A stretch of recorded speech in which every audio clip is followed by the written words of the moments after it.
Headset ka ba? Basura ka ba? Puro kasi nungaling live. Ang hot mo pa. Ang ingay mo kasi pag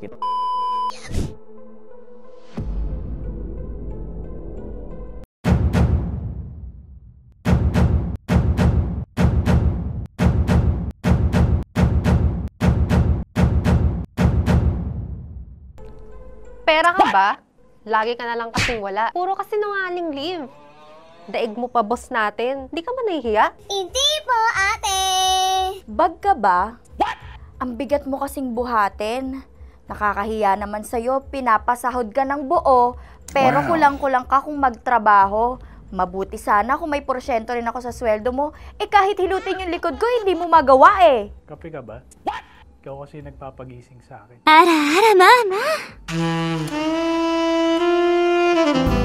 Ang hot mo pa.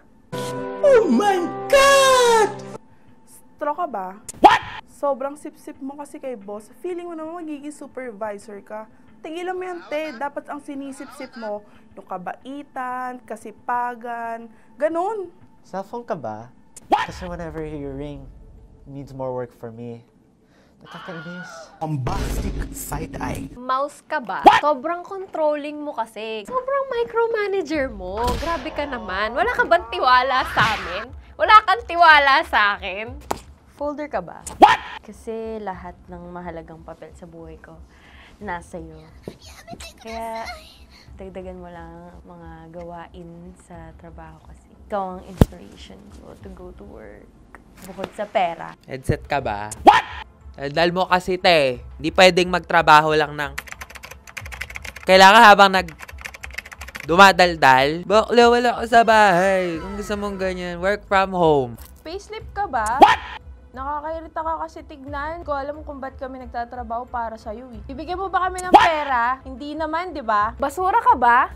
Pakalat-kalat ka kasi sa office. Lagi kang wala sa upuan mo. Tsaka yung amoy mo, mag-deodorant ka nga. Chicharon ka ba? Ang ingay mo kasi pag...